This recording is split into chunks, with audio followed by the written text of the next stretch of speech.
Sebuah note ditinggalkan di meja kerja Oval Office dari Trump untuk Biden yang bertuliskan, "Joe, you know that I won." Menunjukkan keras kepalanya Trump yang merupakan cirinya selama ini. Arogan, sombong, terlalu percaya diri, tidak pernah terima kalah dan melihat manusia dari untung dan rugi. Di sisi lain kita juga tahu kalau di Indonesia ada KKN, kolusi, korupsi, nepotisme. Sengaja nepotismenya penekanan hurufnya dibesarkan biar mengingatkan kalau hal ini sedang terjadi sekarang walaupun pada cuek. Di Amerika ada K satu lagi, yaitu KKKN. Apa K satu lagi itu? Yaitu konspirasi. Kita ingat ketika tahun 2016 Hillary menang suara popular vote hingga lebih 2 juta suara. Namun electoral college vote Trump yang menang. Elit Amerika maunya Trump pada saat itu. Dan di tahun 2020 ini ada K1 lagi yang bermain di mana konspirasi terjadi di tingkat tinggi. Trump kalah di elit vote. Bukan elit Amerika saja, ditambah elit global. Maunya bukan Trump. Titik. Di saat akhir Trump menerbitkan executive order kepada pihak militer Pentagon, lalu sekeluarga Trump mengasingkan diri ke Texas. Tidak ada di Washington. Malam sebelum inaugurasinya Biden, Chris Miller, pemegang mandat, berdiskusi ketat dengan Biden untuk peralihan kekuasaan dengan banyak pesan yang akhirnya disepakati.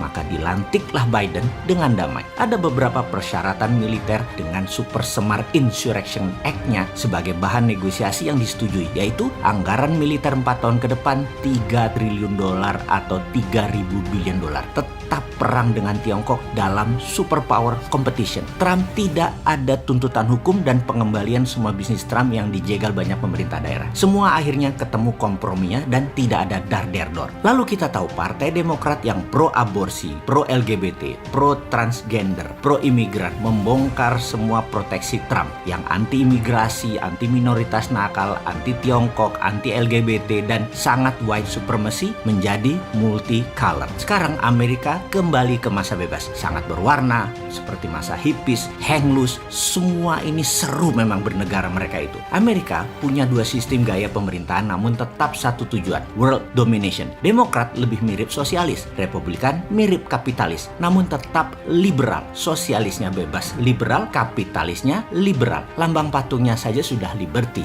Liberal itu memang platform bernegara Amerika. Sementara kalau Demokrat mirip pemerintahan Indonesia yang sudah 7 presiden hingga saat ini. Kalau Mardigunation mirip Republikan, swasta yang kuat, tetapi bukan swasta elitis ala Republikan Amerika, tapi swasta UKM yang kuat model Taiwan atau Jepang. Amerika itu memilih presiden dari 2 partai Republik atau Demokrat adalah mereka bukan saja memilih orangnya tapi juga memilih platform bernegara ke depannya. Misalnya 4 tahun ke depan mereka setuju Demokrat yang menang dan kelola negaranya. COVID lebih pas ditangani negara, lebih pas ditangani Demokrat. Kalau cara Republikan ditangani swasta.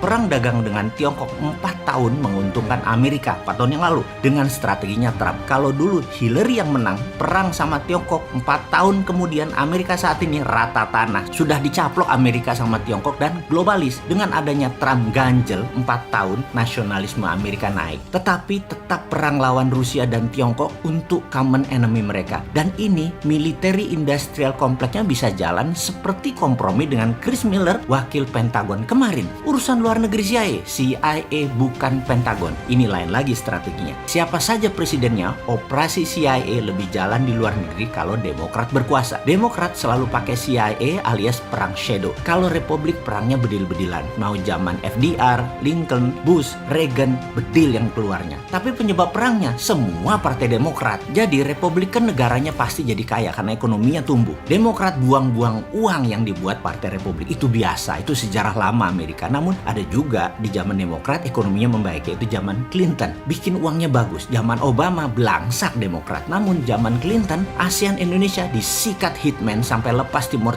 dan rupiah terjun bebas dari 2.500 ke 14.000. Sampai sekarang rupiah belum pernah kuat lagi. Jadi Mardigunation ini antitesa 7 bentuk pemerintahan Indonesia sebelumnya. 7 pemerintahan sebelumnya mirip Partai Demokrat Amerika, sosialis, liberal. Suatu hari Indonesia akan punya platform penyeimbang. Swasta, bottom of pyramid, aliran politiknya patriotik nasionalis, aliran ekonominya kapitalis wong cilik. Wong cilik pegang kapital, ekonomi penguasa pasar. Masa kita milih presiden namun siapa aja presidennya platform platformnya sama, ikut IMF lah, BUMN sebagai agen perubahan lah, itu kuno. Ganti ke depannya. Dengan bergantian, punya dua platform berbeda gaya, namun tetap satu tujuan. Indonesia World Champion. Indonesia setiap 5 atau 10 tahun sekali pasti menjadi negara pemenang karena masyarakat ke depan tahu mana yang dibutuhkan untuk hajat hidup bangsa dan negara ke depannya. Misalnya, suatu masa rakyat merasa lagi perlu banyak bantuan pemerintah seperti kesehatan, subsidi, sekolah murah, pangan, semua pemerintah siapkan. Rakyat hanya maunya diam-diam baik. Maka pilih seperti presiden 7 yang kemarin selama ini. Pilih yang sosialis elitis seperti 7 presiden kemarin. Kalau ingin banyak kerja, pengangguran nol, swasta banyak duit, UKM banyak duit, swasta banyak proyek, pembangunan, pasar semua swasta, negara hanya jadi pengatur, wasit dan regulator, cuma ngurusi luar negeri, mempermudah swasta, badan pemerintahan tinggal 50% dari yang lalu-lalu, kementerian tidak 40, mungkin hanya 17, pasar BUMN yang 5.000 triliun rupiah dibagi buat rakyat 250 juta, bukan hanya buat 250 ribu pegawai BUMN dan terutama direksi BUMN. Pilih platform pengelola negaranya seperti Mardigu Nation ala Republikan, pro swasta, pro life, pro lingkungan, anti batubara, anti perusak lingkungan, anti tambang dikelola asing. Jadi sahabat, suatu saat rakyat sadar, seperti sadarnya bernegara rakyat Amerika yang sudah hampir 250 tahun merdeka, bahwa penentu masa depan mereka bukan hanya di manusianya, who run the show, tapi platform bernegaranya harus jelas. Kita Mardigu Nation menawarkan beda dengan 7 presiden yang lalu. Untuk anak muda new mind, pilih masa depan mereka ke depan. Perlu yang seperti apa?